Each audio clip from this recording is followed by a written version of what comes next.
Hello, and welcome to another installment in the TWU formatting series, where I go page by page and set up how the document should appear according to TWU's specifications. This is the appendices video. Not every student will have appendices with their thesis or dissertation, so don't panic if your paper does not have appendices. However, if you're a student that does, this will go step by step into how to set that section up. The first requirement is that the page title line, Appendix A, is the top line of the page. There should be no blank lines above it. The second requirement is that the title be in all caps and centered.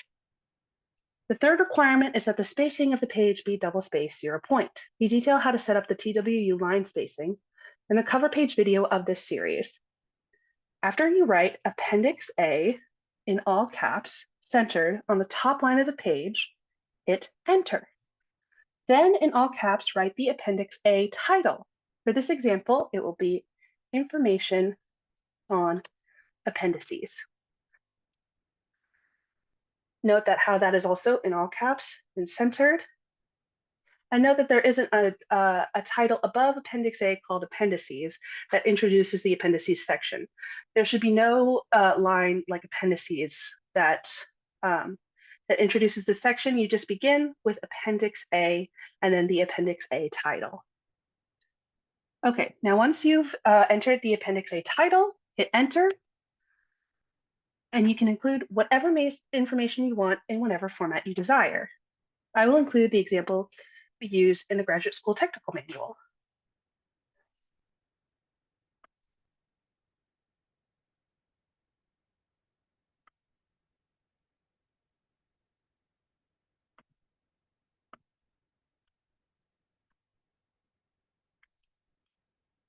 So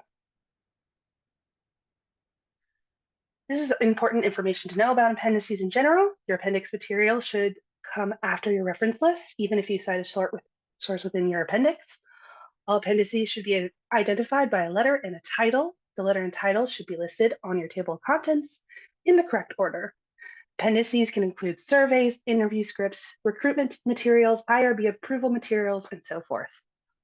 And then this is just a reiteration of what I said earlier, which is that appendices title should be in regular face type. So there's no bold, essentially is what regular face type means. In all caps, centered, and double space 0 point. Formatting is similar to the formatting of your chapter titles. Appendix titles should also be on the same page as the information it qualifies. So this is the information about appendices. The Appendix A and Appendix A title are on the same page as the information on appendices. That is what that is referring to. All right, and now the only other issue I see in regards to appendices is that if you include screenshots, you must make sure that the screenshot fits within TWU's margins. I will now demonstrate with a second appendix.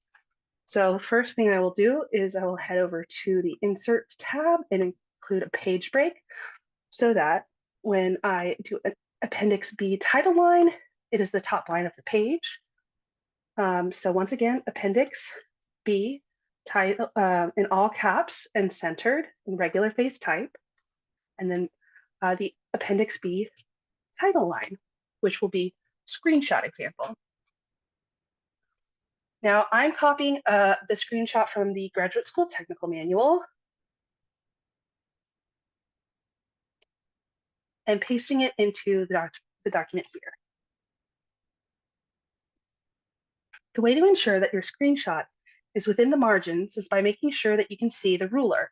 My Word is set up in a way where I can always see the ruler. However, if you do not have that set up, the way to do so is to go to the top of the page, click View, then head to the Show section and check Yes for ruler.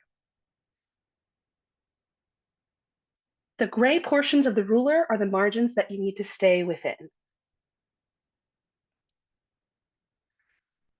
So if I'm a little worried that this is too close to the margins, I can just resize it a little bit and get it a little bit smaller. And now I am assured that my screenshot fits within the margins. These are all the formatting requirements for TWU appendices. Happy formatting, everyone.